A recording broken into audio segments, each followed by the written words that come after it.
Alo, inabando na nila ni Listro ang hearing. Nanduduwag ba? Natatakot ba? Ay, alamin natin. Alo, inabando na nila ni Listro ang hearing. Nanduduwag ba? Natatakot ba? Ay, alamin natin. Ayan na. So ito na po ngayon. Mag-music muna tayo habang hindi tayo magano. Habang nag-antay pa tayo ng ating pang-vlog.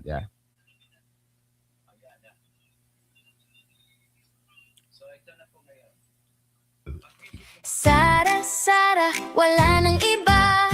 Sara, Sara lang pag-asa. Sara, Sara, siya lang makapakulong.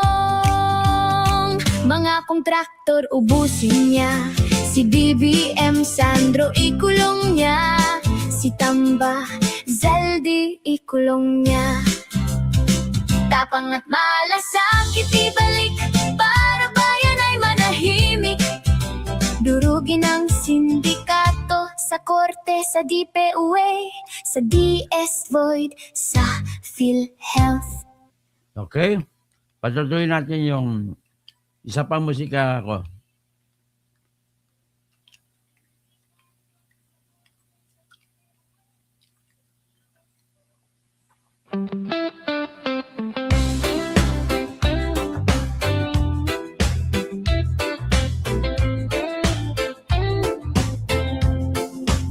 Sa dulo ng araw, ikaw ang matibay.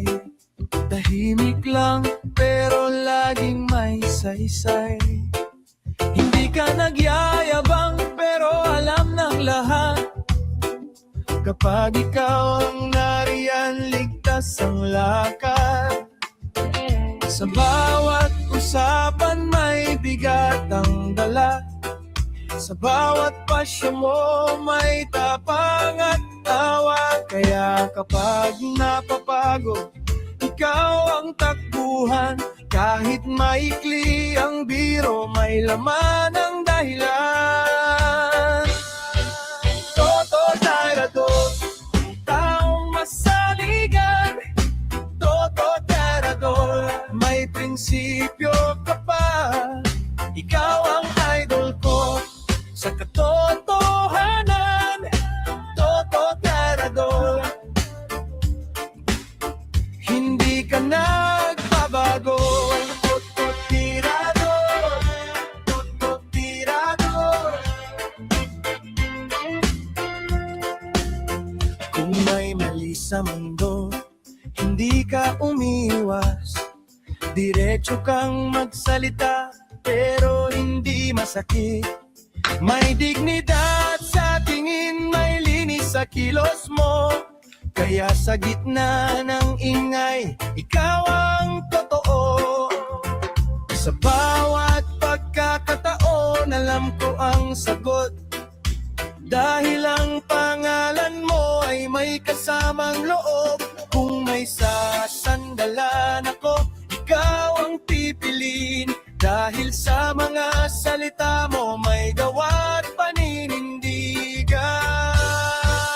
Toto Tirador, taong masaligan. Toto Tirador, may prinsipyo ka pa. Ikaw ang idol ko sa katotohanan. Toto Tirador, hindi ka nagbabago. Toto Tirador, Toto Tirador.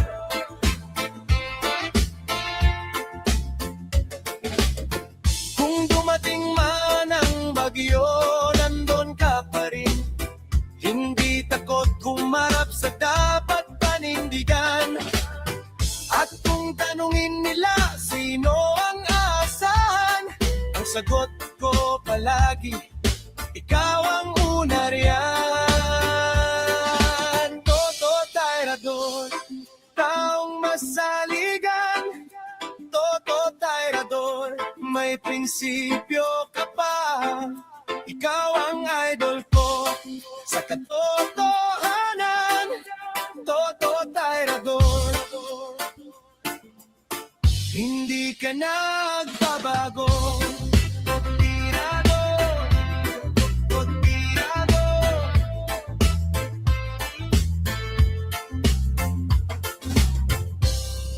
Okay? Patutugin din natin ang ating isang kwan habang naandi pa tayo ng audience.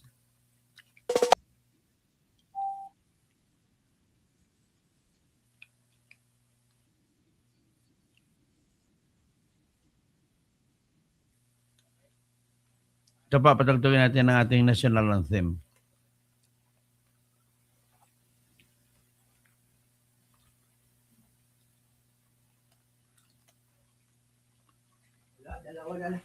Ano ba? Ilagay mo lang siya.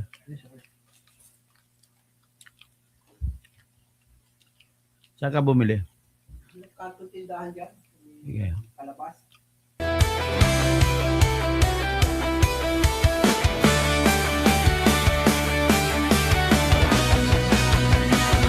Sa Pilipinas, kilala ang tindi. Hindi kayang bayaran ni numan ang kanyang prinsipyo. Kapag may inaapi, siya ang nariyan. Kapag may bayaran, siya ang hadlang. Hindi siya tiklop sa pananakot ng iilan. Hindi siya alila ng sino mang mayaman. Kung ang kapangyarihan nila ay inaabuso, hinahawi niya yan mano-mano. Kapag ang taong bayan ang nasasakal, siya ang unang sumusugot, tumatagal. Hindi perang sukatan ng halaga, kundi kung sino ang lumalaban para sa masa. Totoo kasing tirador, totoo kasing tirador. Kakampi ng naaapi, kalaban ng sakim na mandarambong. Totoo kasing tirador, totoo kasing tirador. Hindi kayang bilhin ang puso niyang matibay.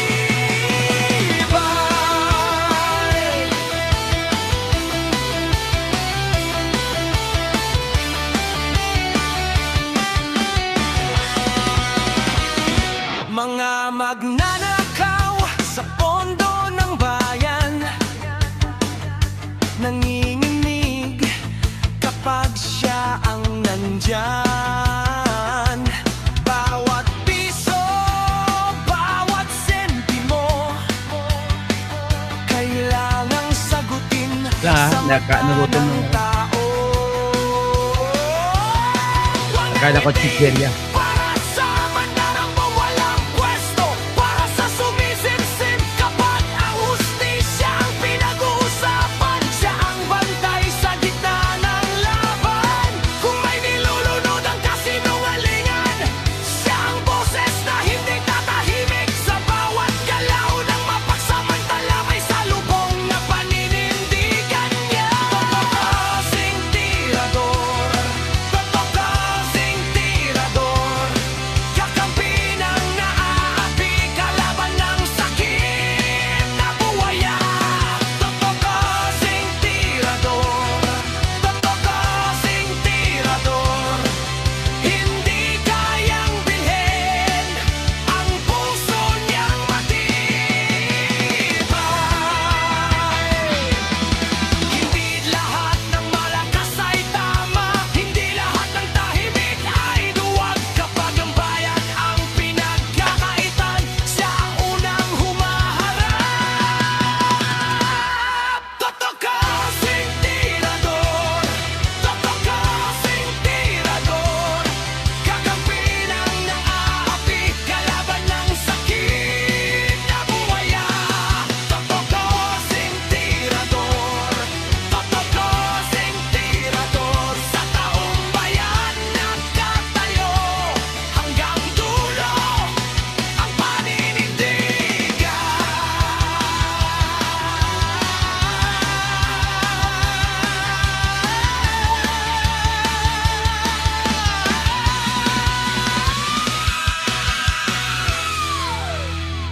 Okay. Pag-usapan natin, no? O napag-usapan natin ng fake news. Kasi si Nes Solarbal, as usual, fake news. Alam mo, Nes, yung mga ganon, mga salita, yan ang depensa ng mga wala na magagamit ebidensya. Sasagutin mo ng fake news. Ay, may isang fake news, no? Pero ikakwento ko muna. May ihambing ako, Engineer Ian Ortega de la Cruz. Magandang gabi. Magandang gabi din kay Felixberto Mangada, Daddy Bert. Si Ruel Perto Portillano. Magandang gabi. Alam mo, sa amin, sa Sultan Kudarat Province, ang aming gobernador doon ay isang Muslim. Pero yung probinsya po ay 70% Christian ang nakatira. Pero bakit Muslim ang gobernador? Kasi magaling ang Muslim na ito. Mula pa sa lulo niya, hanggang sobrang galing. Akalain mo, Engineer Ayan, ang gobernador namin sa Sultan Kudarat Province. Yan po ang gobernador namin na kung saan may malaki kaming ospital doon. Ang ospital namin doon walang cashier. Ibig po sabihin, walang bayad-bayad mga kahit sinong taga-probinsya. Kahit labas pa ng probinsya, basta maisugod lang doon, sa ospital na yun, walang bayad, kahit piso. Kaya nga wala ng cashier, hindi na kailangan ng cashier. Yan po ang ospital sa Sultan Kudarat Provincial Hospital. Kaya palakpakan kay Dato Paksali Jr. Magaling ka talaga. Bilib ako sa'yo. At saka ginawa pa niya, ayaw niya mawalan kasi ng doktor ang ospital, Engineer Ian de la Cruz. Kaya meron kaming State University doon, Sultan Kudarat State University. Ang ginawa niya, libre ang lahat ng mga bata na mag-aral ng pagka-doktor. Libre din ang lahat ng bata na kung gusto mag-aral ng pagka-abogado. Libre lahat. Ganun po yung gobernador namin doon. Bata pa yan, siguro mga 29 years old. Grabe. Graduate ng Lasal, kaya matalino. So anyway, kinikwento ko lang yan, Engineer Ian de la Cruz. Kasi kinukumpara ko, nakinig ako sa live stream ni Daddy Bert. Yung ospital pala ng Muntinlupa, yung Usmon, yun yung pong ospital na walang doktor. Namamatay lang mga taga-Muntilipinyo na nagsusugod ng kanilang pasyente. Ay nako, walang doktor, nanghihiram lang ng doktor sa Asian Hospital. Naku, nakakahiya kayo. Mayor Rufi Biason? Rafi Biason. Rafi talaga, mga pangit pangalan, pangit ugali. Rafi Tolpo, Rafi Biason. Congressman Jamie Presidente. Ano ba yan, ospital nyo, walang doktor? Grabe kayo. Namamatay pasyente dahil walang doktor. Pero may ospital. Alam mo, ang problema natin sa ngayon, mga kaibigan ko, kababayan, mahilig mangako ang mga politiko Duarte. Patayo ospital dito, ospital doon. Sa Zamboanga, ang dami na super clinic. Daming pinatayo si Dalipi. Wala namang doktor, walang nurse. Ano gagawin mo? Ang mga doktor natin na kapag tapos dito, yung iba, andito, yung iba umalis papuntang abroad. Ganon din mga nurses natin. Bakit? Walang buhay dito eh. Kaya, lahat tayo bawal magkasakit. Alagaan na lang natin ang ating katawan sa magandang pagkain. Ako hindi na ko uminom ngayon ng tinatawag na maintenance. Unang-una, wala ka ng pambili ng maintenance. Maintenance mo dapat kasi usual sa mga senior citizen gaya ko, dapat merong Lipitor o di kaya Losartan. Tapos meron pang kahit ang pinakamura, yung Crimil S. Crimil S hindi, yung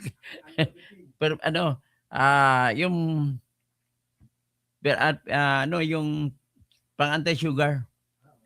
Ano ba yung nakalimutan kong pangalan? Mumurahin ng gamot lang yan. Ngayon, Engineer Ian de la Cruz, nagbago na ko. Ang maintenance ko ngayon araw-araw ay isang kakain na ako ng dahon ng saluyot is kada araw isang cup. Yan lang. Wala na ko pambili. Hirap ng bayan.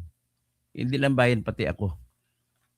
Sabi ni Engineer Ayan Ortega de la Cruz, sabi niya, politicized ang ospital ng Muntinlupa. Kailangan pa ng mercy from politicians bago ka asikasuhin patay na pasyente, bago malapatan. Ang unang itatanong sa iyo, meron ka bang referral letter? Yan ngayon, Dr. Toto. Oh, yan ngayon, referral letter. So ngayon, dapat pagpunta mo, pag sinugod ka sa ospital ng Muntinlupa, magdadala ka ng kung Katoliko ka, magdala ka ng rosaryo, magdala ka ng mga imahe ng Virgin Mary, Our Lady of Perpetual Help, para pagdating mo sa ospital, may help ka na kagad na tulong. Kasi walang doktor eh. Yan ang ospital na maniningil pa, wala pang doktor. Narinig ko, ang doktor, manghiram pa doon si Asian Hospital. Ang sama naman yung inyong ospital dyan, Mayor Rapi Biaso. So anyway, punta tayo dito kay mga prosecutor, si Luistro, si Ridon, si Atty. Rene Luisco, kasama nila si Dilema, kasama nila si Atty. Lon Nakapunan na hindi pa nanalo ng kaso laban sa akin. Dalang beses kami nagharap, talo siya lahat. Akala mo, yabang. May ugali yan. Kapag nakita niya na medyo mahina ang kaso ng kliyente niya, iniiwanan niya, nag-file kagad ng motion to withdraw. Ganun ang ginawa niya sa akin, nag-motion to withdraw kagad. Ang pumalit na abogado, si kaibigan ko si Atty. Vel Villamor. Oh. Ito si Nesolarbal. Wala kang ibang depensa, pero magsalita ka lang, fake news. Wala kang nga basihan para kung fake news to hindi. Kwento-kwento ko pa ng fake news. O ito, pakinggan natin ang nangyari po kanina. Ang nangyari kanina sa pre-trial conference. Alam mo yung nangyari kanina po, yung tinatawag naming marking. Pre-marking, magmamarka ng ano bang dokumento nyo? Yan, mamarka natin. Exhibit 1. Kung sa kay Sara, Exhibit 1. Kung sa Luistro, Exhibit A. Dami-dami. Ang dami-dami daw. Umabot por libo-libo. Paano matatapos yan? Tapos, ang ginawa, nitong nila ni Luistro, nag-akusa pa na ang mga defense team ang wala. Kabaliktaran. Siya, lumalis na maga, inabando na, iniwan ang mga private prosecutors. Mga ugok ka talaga. Pakinggan natin ang interview sa mga defense lawyer ni Sara Duterte. Sara Duterte. Yeah.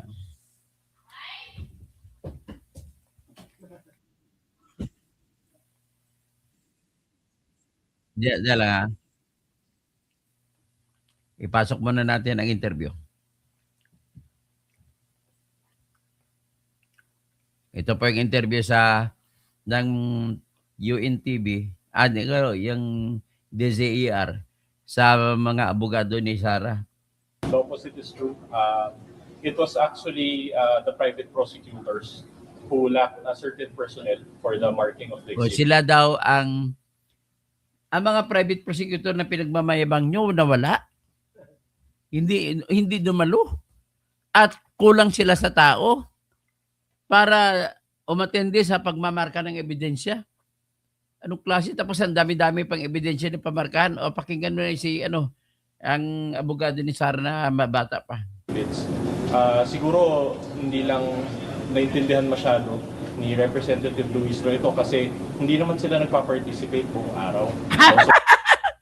Hindi na pa-participate buong araw si Luistro. Luistro, ano ka ba? Pagka nang yabang-yabang nyo kumaso, hindi ka naman pa-participate. So they just appear in the morning and then they leave and then they... appear in the morning tapos leave. Inabandona mo yung kaso mo. Ano, Luistro? Inabandona mo kaso mo? Bakit? Natakot ka na matatalo? Leave the rest of the task to the private prosecutors who are handling the case. So siguro we are in the best position to deny that claim, and we are saying now that we are not undermined and we are complying with all the directives by the impeachment court. Precisely, anong kulang ng process, sir? Sorry. Yung claim na undermanned, we never experienced that. I think it was one of the private prosecutors. Underman sila, kulang sa tao. Ang dami yun. 11 prosecutor.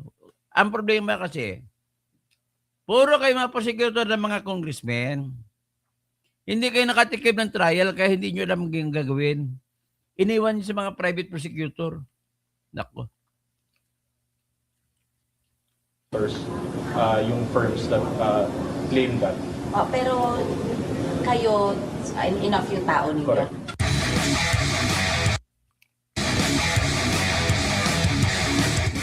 araw. So basically, tuloy-tuloy pa rin po ang ating pre-marking sessions. No? We made some headway naman today. So hopefully, talagang umabot tayo sa schedule. But we're really looking at least siguro Thursday, no? Sa tingin namin. Dahil talaga, as we said, medyo marami talaga yung dokumento. Mukhang yung House, sir, nagsabi na malapit na this week. Then, may possibility mo na hanggang next week, sir? Hindi namin din-discount yung possibility, pero sa ngayon, pinipilit naman talaga natin na mapabilis at matapos, no, ma-expedited proseso. In fact, just earlier this afternoon, in-announce na rin ng clerk of court, I'm sure upon consulting both the defense and the prosecution, that pati yung Article 2, kasi ngayon isang table lang yung marking ng Article 2, magiging dalawang table na, no, for tomorrow. So that should help expedite the process. Siguro just to add to what Mike said, no, yung ginagawa nating activity ngayon, which is the pre-marking of evidence, ang objective natin dito, kailangan maintindihan ng mga nanonood, is really to expedite the proceedings and not to cause further delays. So although it's appearing that it's taking time, that remains to be objective of this activity. Pero attorney, sabi po ng prosecution, cause of delay daw po sa marking of the exhibits, yung defense team dahil kulang daw po sa lawyers yung reactions. Actually, I was there personally, and the opposite is true. The opposite is true. It was actually the private prosecutors who lacked a certain personnel for the marking of the exhibits. Siguro hindi lang naintindihan masyado ni Representative Luis ito kasi hindi naman sila nagpa-participate po. So they just appear in the morning and then they leave and then they leave the rest of the task to the private prosecutor. Alam mo kung bakit umaalis sila, Duarte? Hindi niya alam nung gagawin niya. Mga kupal talaga kayo. Magaling lang kayo, congressman, magaling lang kayo kumuha ng pera ng AKAP, AX. Hindi kayo marunong magpresenta ng ebidensya sa korte. Kaya umaalis. Iniiwan na lang yung mga tinatawag na mga private prosecutors. Yung mga abogado na privado na kinuha nila. Ay, nako. Who are handling the case. So siguro we are in the best position to deny that claim, and we are saying now that we are not undermined and we are complying with all the directives by the impeachment court. Precisely, anong kulang ng process, sir? Sorry. Yung claim na undermanned, we never experienced Underman sila. Kulang-kulang taon nila. that. I think it was one of the private prosecutors, yung firms that claimed that. Pero kayo, enough yung tao ninyo. Correct. Yeah. Prosec is enough din. The point is, the defense really is willing to adjust, no? Kung ano man yung kinakailangan to expedite. And we have been doing that. Katulad nung ngayon na sinabi na tomorrow magkakaroon ng dalawang table na finally yung Article 2, we're okay with it. Wala tayong problema doon. Because like we said, we're not here to delay anything. Diba? Ang kailangan lang po talagang maintindihan ng tao, katulad ng sabi ni Attorney Mark, is itong marking is significant for an orderly conduct of the trial itself. Pero hindi ko kayo kulang ng tao, sir. Hindi po kami kulang ng tao. In fact, we're able to adjust all the time. Tama isa- ka, Karodin wala Kamar, namang magaling sila focus sa magnakaw. Sinasabi ng Prosec, ayaw niyo raw po pumayag, sir. Well, meron kaming way of marking, hindi ba? And I think that's well within the prerogative of the defense, how we want our documents to be marked. Galing But na mag-ano. to give you an tanggap na example, malito. a very concrete example, kanina may insidente na may isang may document ang Bring in prosecution, may document ang defense. Reportedly, it's the same document, obviously, pero kulang ng isang page yung version ng prosecution. So, doon namin gustong ipakita kung bakit kailangan minamark namin yung sarili naming ebidensya. Kasi even if it's supposedly the same document, kulang ng isang page yung sa prosecution. Sa amin, meron kami ng page na yun. So, importante rin yun talaga. No? Ibig sabihin, nandadaya sa ebidensya ang sila ni Luistro. Magsumite sila ng mga dokumento, kulang-kulang pahina. Tinatago, pinupuksi. na para sa amin, mamarkahan namin yung sarili naming dokumento. I don't know if Attorney CJ would also like to add on to that. So if a document has the markings, if we're supposed to be bringing home our documents. So we don't want the documents bearing the marking to be with the prosecution demand, diba? So we also have documents that have bear the different annotations. So paano pag ganun? Ang gusto kasi ng prosecution is that all their documents be marked. Paano naman kami? Diba, nasa kanila lang yung documents. This is not different from regular trial. The parties always have the option to mark their own documents. The court never says no to that.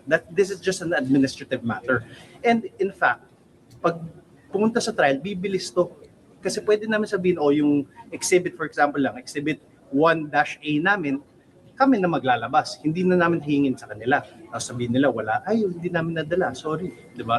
So for the defense, hindi ko option yun. Hindi ko sabi lang isahang markahan na lang. Hindi po option because as we said, like for example, a very concrete example nga this morning is nagkaroon ng discrepancy yung document namin sa document nila kahit na iisa lang, no? Yung sa itsura, iisa lang yung dokumento, but when you turn the page, nagkulang ng isang page yung sa kanila. And we're not faulting the prosecution. We're just saying that yun yung reality. That's why kami Nagtatago sila ng page. Tinatabi na para mandaya sa ebidensya. we prefer that we mark our own pieces of evidence. Can you walk us through the process? Paano po kung Thursday kayo matapos? Di ba Thursday din po attorney yung pre-trial order submission? Yes, actually that is something, the pre-trial order is something that will come from the clerk of court, not from the defense nor the prosecution. No? So yun po yung proseso para maintindihan din tayo ng ating mga kababayan. So after na po ng marking, dahil nakapag-submit na po kami doon sa stipulation of facts, yung comments namin doon, dahil tapos na rin po, na-maintain na yung mga witnesses, marking na lang po ang ginagawa natin sa ngayon. Pagkatapos po ng marking, mag-i-issue po ng pre-trial order ang clerk of court. Well, the impeachment court really ang mag-i-issue ng pre-trial order. So, yun ang aabangan natin. Yun ang next step po nito. Ngayon, kung aabot siya sa Thursday, I think that's best directed to the impeachment court. Kasi hindi rin po namin alam. Pero masasabi ko sa inyo na ito'y pinag-uusapan rin namin ni Sec Bantug for the past few days kung paano mangyayari yun na aabot yung pre-trial order. Masasabi ko ba natin atrasado na yung timeline ni Sir at yung possibility na hindi umabot ng July 6 yung umpisa ng trial? Hindi naman because as per schedule hanggang June 25 naman talaga yung pre-trial conference, di ba? So, it's just a matter of malalabas ba yung pre-trial order o hindi. Dahil once mailabas yung pre-trial order, again, para rin sa kaalaman ng ating mga kababayan, kailangan din pong magkomento ng bawat panig doon sa pre-trial order na yon, which kakailanganin namin ng akmang panahon upang gawin yon. So, this is something that is being discussed, not just between or within the defense, being discussed even with Secretary Bantug. So ano lang po yun, abangan na lang po natin siguro. Balikan po lang Articles 1 and 2 ngayon, gaano kalayo na yung progress natin sa marking? Well, we're making progress. As we said, it's 4,000 documents on one side, another 4,000 on the other side. So marami talaga. Nag-iiba-iba per marking table dahil iba-iba siyempre yung pace. But I would say significant naman na meron na tayong nagawa since Thursday last week. Nakalahati na, sir. Siguro, Di pa po tapos? hindi pa So tapos. yung hiningi po kasing extension ng prosecution will be until Saturday. Gusto po nila na may pre-trial conference pa rin by Friday and Saturday. Is this a position that the defense also shares? Like we said, the defense will always adjust. So kung ano man ang kinakailangan, handa naman tayong pumasok kahit Sabado. But also that's something that they never discussed with us. I just like you to know they're talking through you guys. So all these things we have been open with them, but the prosecutor always talks to you guys. So this is the first time that we're hearing about this. Siguro to add to that, the defense is committed to expedite, to do everything in our power to really expedite the case as well.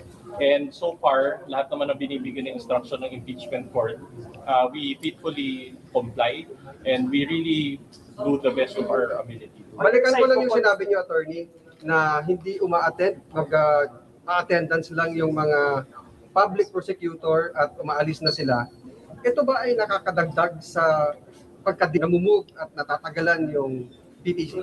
Well, personally, para sa akin, it will contribute kung nandun sila. Kasi they will have added manpower. Pero siguro, it's best left to their discretion kung how they will perform in this part of the process. Sir, on your side, confident naman po kayo sa Thursday na matatapos ninyo ito? We don't know because ang nangyayari kasi ngayon, that's why ayaw namin magbigay ng definite timeline. It's also unfair to give a definite timeline kasi halinhinan yan eh, di ba? Prosecution will present their documentation to a certain number and then kami naman. No? At yun naman eh, napag-usapan. So, we really don't know. It will depend on the pace. It will depend from one marking station to another kung ano din yung pace. It will also depend on the article. Maaring mas maraming dokumento yung Article 1 kaysa sa Article 2, so it really depends naman po. Sir, would you say hindrance yung hindi pagiging present the whole day ng public prosecution sa pre-trial proceedings? I wouldn't say that. Yung 4,000 documents for the Article 1, sir, nakakailang libo na po kayong namarkahan? We cannot give an exact number because as you saw earlier, I was in one station. Yung ibang lawyers namin were also in other Rough stations. Hindi estimate, pa kami nagkano. percentage. Let's not give rough estimates, sir, because it might be misleading, no? What we will just say is we are trying our best to expedite proceedings. Pero nakalahati na, sir, doon sa 4,000? It depends kasi, sir, kasi naghati-hati nga kami. That's why, again, sir, I would like to, again, reiterate our position that we will not give any rough estimates. Sorry, ano ulit yung solusyon ng Senate Secretary sa inyo para bumilis? Tomorrow, dadagdagan yung Article 2 kasi isang marking station lang sa ngayon, no? So tomorrow, ang plano po ng Senate Secretary at in consultation naman with the defense and the prosecution is magdadagdag ng isa pang table, isa pang station. Ibig sabihin, yung dokumento imbis na isang group lang ang nagmamark, magiging dalawang grupo. So pwedeng hatiin ngayon yung mga dokumento, mas bibilis, hindi ba? So for example now, 3 yung tables para sa Article 1. Ang plano talaga dapat is Article 2 and Article 1, tagalawang table. Kaso lang ang prosecution ang ayaw ng dalawang table para sa Article 2. Pinag-usapan niya ni Attorney Lorna and Attorney Sheila, pero pumayag ng isang firm kasi hindi daw nila kaya manpower. Kaya hindi ko alam kung saan nanggagaling itong kami ang Saan pinagmamayabang ni Luis Kada Pro? table may prosec at defense, tama po ba? at secretary. Pero walang congressmen na lawyers na sumasali at Wala po. private prosecutor. Wala pong nagmamark na Congress, na public prosecutor. Pre-trial day 1, wala na pong public prosecutors Sa marking, sa market. wala. I would like to siguro let's not make a big fuss out of it, no, because it's also within the prerogative of the prosecution kung sinong magmamark. So I beg your indulgence. Let's not make a big issue about that. Let's just stick to the issue, which is the marking. And in terms of the marking, ginagawa naman ng dalawang panig kung anong kaya para ma-expedite ito. Pero sir, what's the difference kung wari public prosecutor na dito compared sa kung nandyan din yung private? I don't see any difference. Last po, yung July 6 po na pag-uusapan nyo rin na pwedeng i-adjust. I mean, with the... I don't want to preempt the impeachment court. That will have to come from the impeachment court. Kasi ang impeachment court po ang lalabas ng calendar. So, of course, kami matatanong. So, kung matanong naman tayo, we will just come to an agreement with all the parties concerned, meaning prosecution and the impeachment court. Sir, Saka siguro to add, in the interest of fairness, para maintindihan lang din ng mga nanonood kung ano yung nangyayari. It's not just the defense lang naman, or it's just not just the prosecution. It's both sides na marami talagang dokumento. No, wala namang nagdo-dominate, so to speak, ng free marking. Binibigyan naman ng parehong sides ng pagkakataon para magmarka ng mga dokumento. Sir, sorry, sabi niyo open kayo na possible na hanggang next week pa itong pre-trial conference. Pag hindi pinatapos ng Thursday, can we say delayed na yung timeline niyo? Kasi hanggang 25 No, again, the timeline is given by the impeachment court. So it will depend on the impeachment court. I don't want to say delay or something because we are causing, issues na wala naman pa sa ngayon. No? So let's not do that. Sa akin, we're working on expediting everything. Ngayon, kung mag-extend man, then we're happy to adjust. No? Kasi ang gusto lang talaga natin ay matapos ang proseso. Sumusunod lang po tayo sa proseso. But I really hope mga kaibigan natin sa media that we do not use the word delay kaagad, lalong-lalo na hindi pa nangyayari. Okay, for the part of the defense, kung ano yung proposed measures natin to expedite yung pre-trial? Yun po yun. It's damihan ang stations at napakinggan naman kami. And from both sides, yun naman talaga ang hinihingi. No? Para maintindihan niya anong gusto na pinag-usapan nila. Kasi ganito, lumalabas po ngayon ang bagal ng pagmamarka ng ebidensya. Ang ebidensya ng prosecution at saka ebidensya ng depensa. Ang pagbabagal po ay ganito. Nung tiningnan ko po, ang dokumento na ipipresenta nila ni Jinky Luistro ay dito, titignan ko yung mga dokumento nila.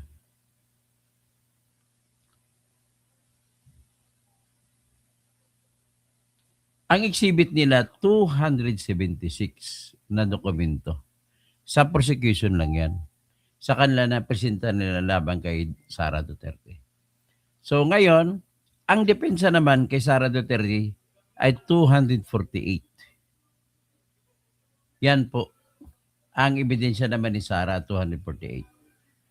So, bibigyan ko kayo ng ideya kung paano yan ang mga ebidensya na yung pinipresenta. At saka pinipresenta po lahat ng mga exhibit sa pamamagitan ng mga testigo.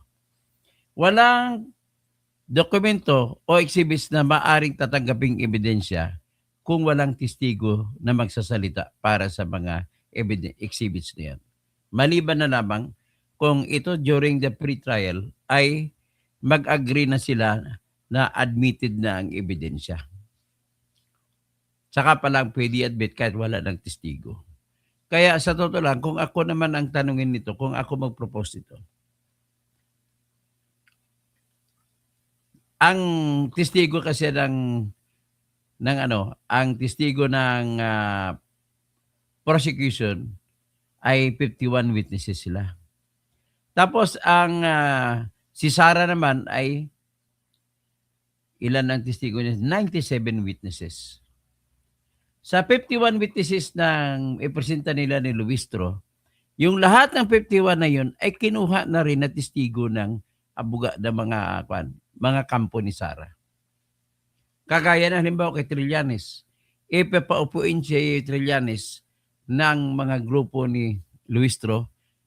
Pagkatapos niyan, mag-cross-exam siya. Pagdating naman sa panahon na si Sara na magpresenta ng ebidensya, iupo din nila si Trillanes at tatanungin nila. Pero this time, kung si Trillanes ay testigo laban kay Sara, ang mangyayari ng mga tanong ng abogado ni Sara ay hindi po siya tinatag na presentasyon na bilang direct examination or direct ang mga testimonya nila. Kundi, parang cross-examination. Gawin nilang testigo si Trillanes pero para tanungin at sitahin. Yan ang pagkakaiba. Yung si Trillanes, pagdating kay Luistro, presenta nila yung mga kikilalanin ni Trillanes, yung mga bank accounts na sinasabi niya, lahat-lahat ng dokumento sinasabi niya. Pagdating naman sa prosecution, sa defense ay iupo rin ni Trillanes para tatanungin ng mga sariling tanong nila laban kay Trillanes. Ngayon, magtatanong kayo. Hindi ba pwede naman yan na ang lahat ng itatanong nila ni Sara, kung sila na ang time na nila magpresenta ng ebidensya, itanong na lang nila kaagad kung inuupo si Trillanes ng grupo ni Luistro? May option sila ni Sara Duterte na itanong yan during the cross-examination. May option din na hindi itatanong kasi ginawa na nilang testigo. Kung ako naman tanongin nyo, ano ang gagawin ko? Para tactical ang galaw ko at strategy, hindi ko itatanong sa umpisa ng trial ang aking mga dapat itanong. Aantayin ko yan sa kung ako na depensa ang magsisimula. Ganun lang po. Yan po ang mga magagaling na abogado. Ang ikalawang bagay kung bakit na-stress itong grupo ni Luistro, nagreklamo, ay yung hindi nila ma-anticipate, hindi nila masagot, hindi nila maunawaan. Bakit? Ang lahat ng testigo ni Luistro laban kay Sara ay ginamit ni Sara na testigo niya rin. Tingnan niyo po, 51 po ang testigo na ipresenta nila ni Luistro. Base po ito sa pre-trial brief na sinulat nila, na sinumitin nila. Pero pagdating kay Sara, Ang kanyang testigo na isusumiti ay 97 witnesses. Sa 97 po, kasama po dyan ang 51 na testigo ni Luistro. Ano ba yan?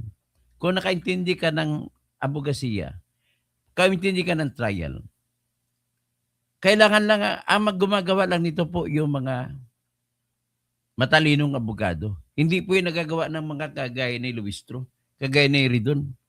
Mga mahinang abogado naman kasi. So ngayon, dito sila nagtataka. Bakit kaya ginamit nila? Nabit testigo ang aming testigo. O, ano naisip mo? Ikaw, Virgilio Bergonya.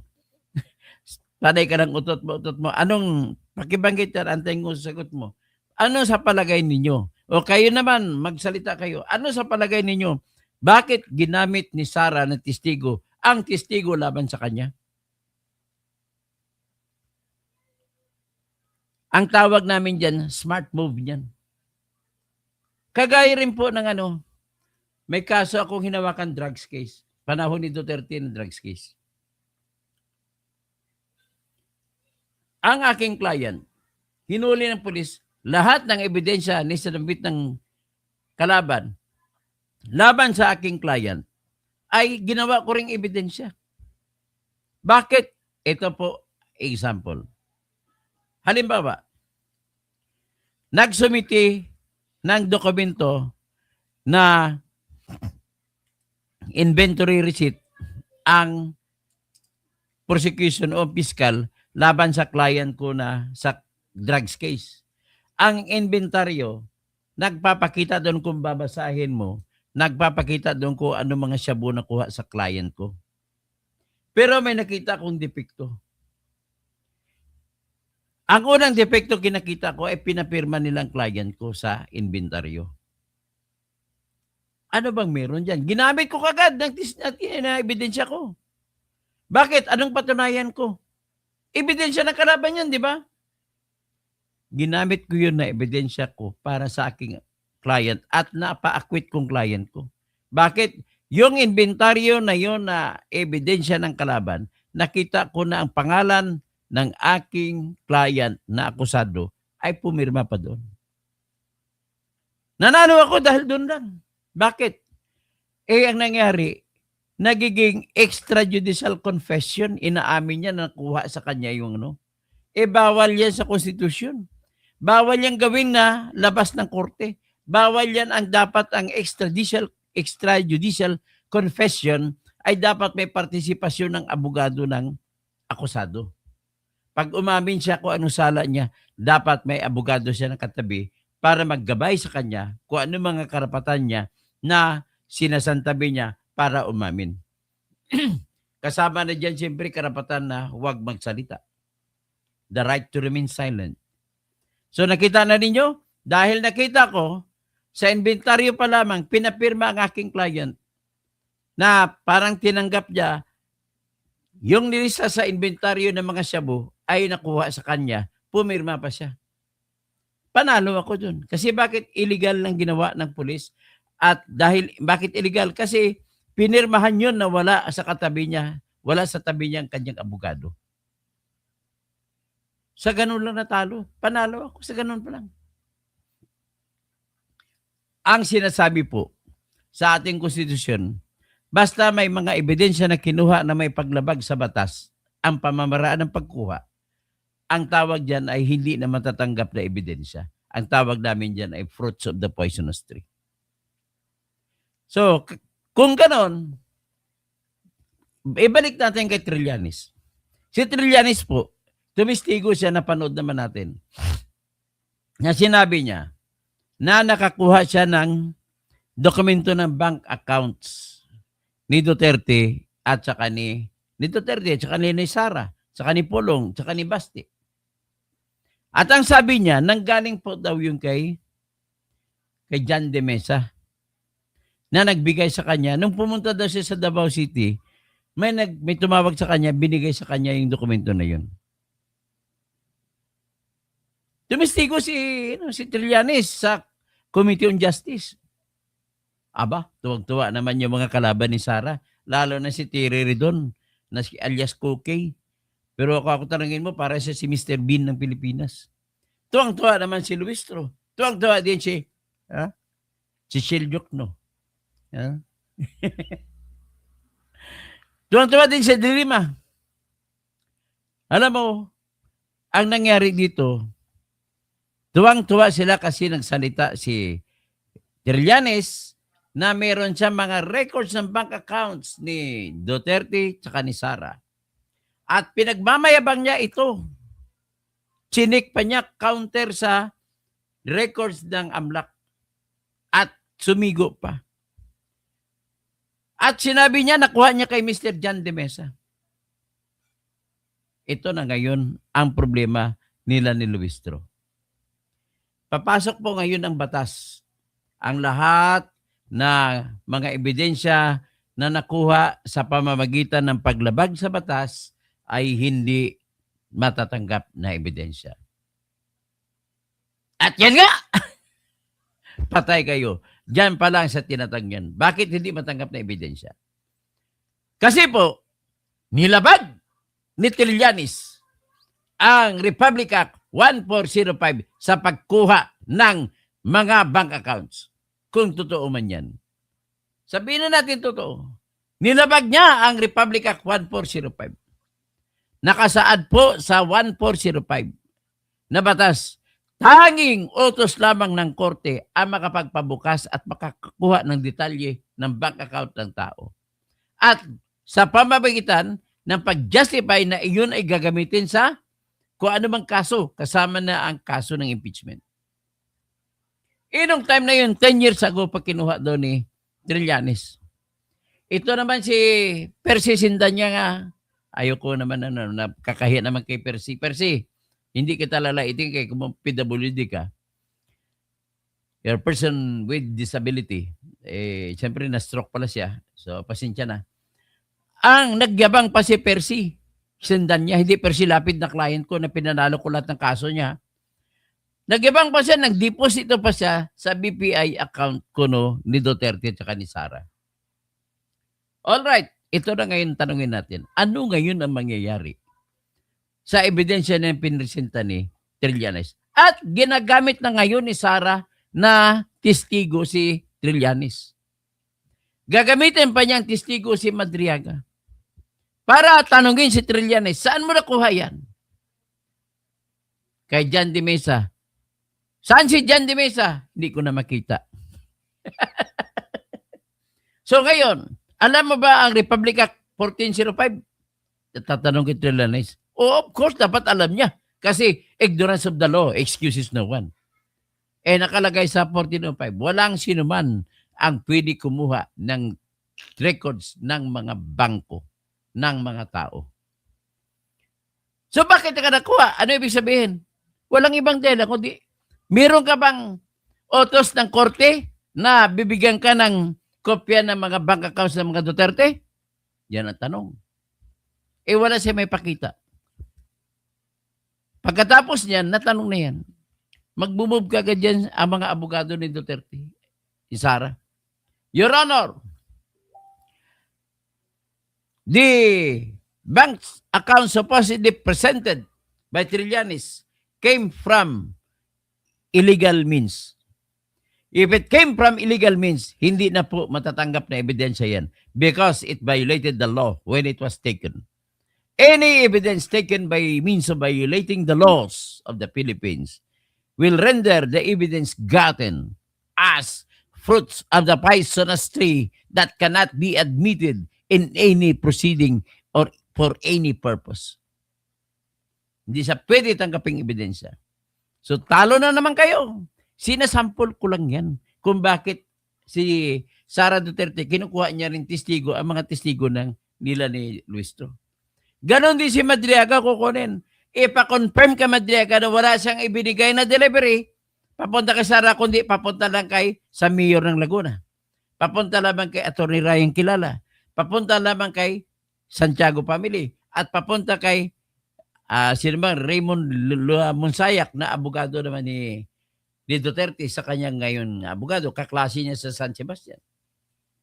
So nakita niyo lang gano'n.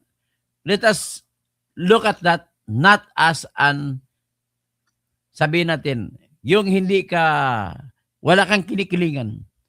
Tingnan mo lang yung isang pangyayari. Yan pong una, nakikita ko na talo na kagad ang opposite.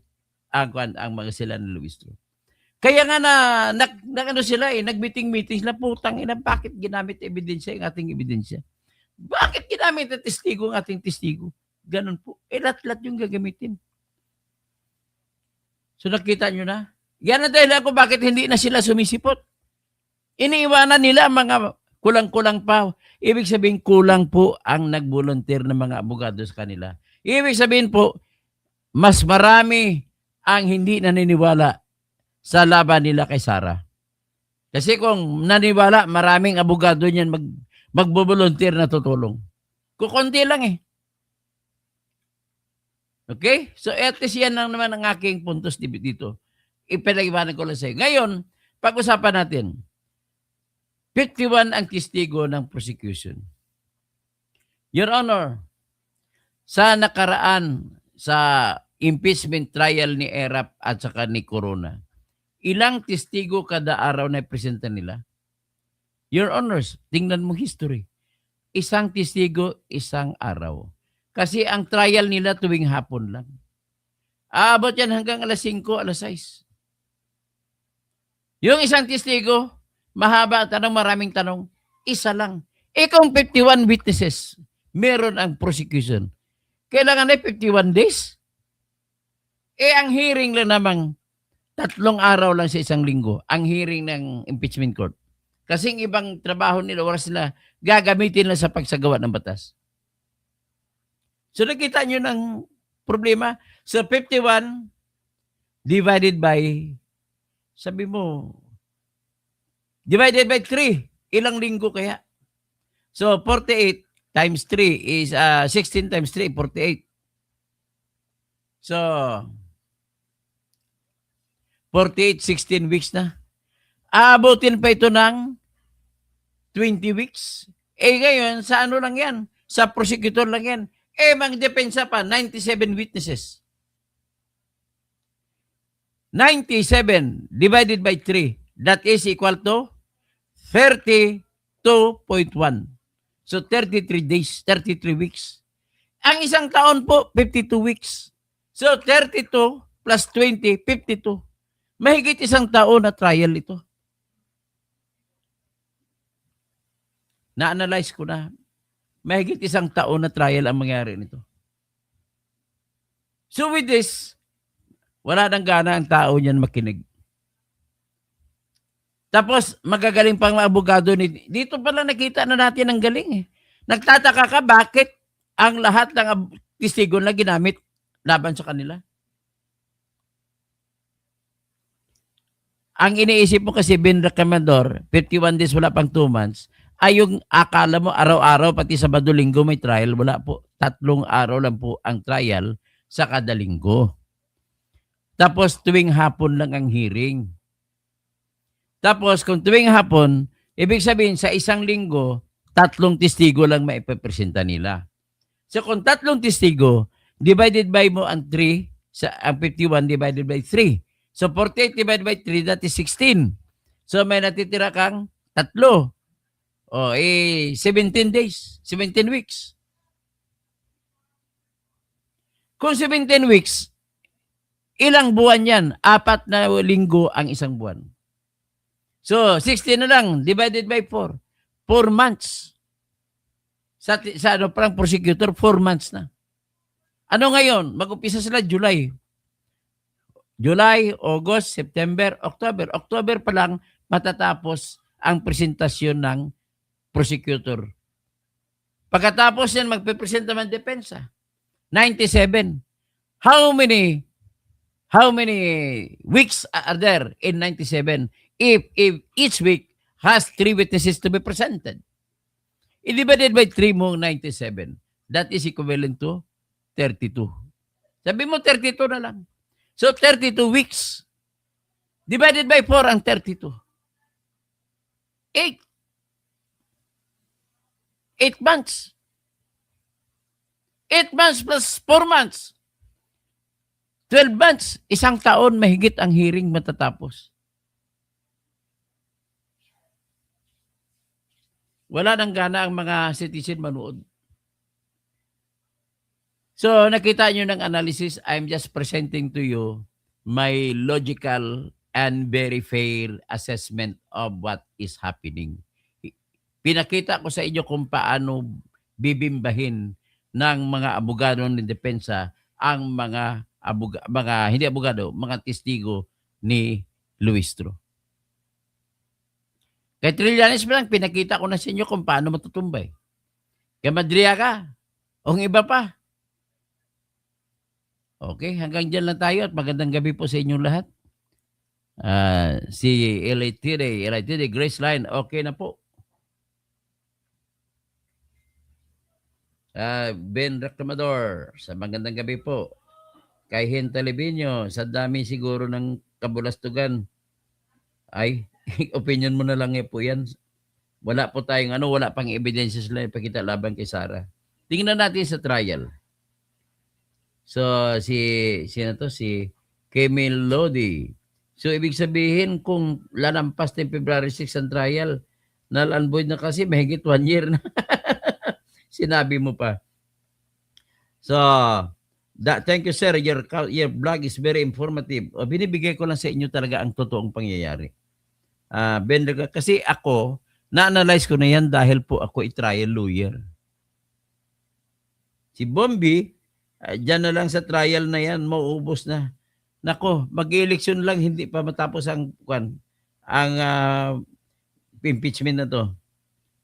So, sino pang iba? Si Shatik, ang mga lawyer na kalaban ni BP Sara, hindi daw trial lawyer. Hindi nga trial lawyers. Ang problema ko, puro mga tawag ko corporate lawyers, mga abogado de la mesa.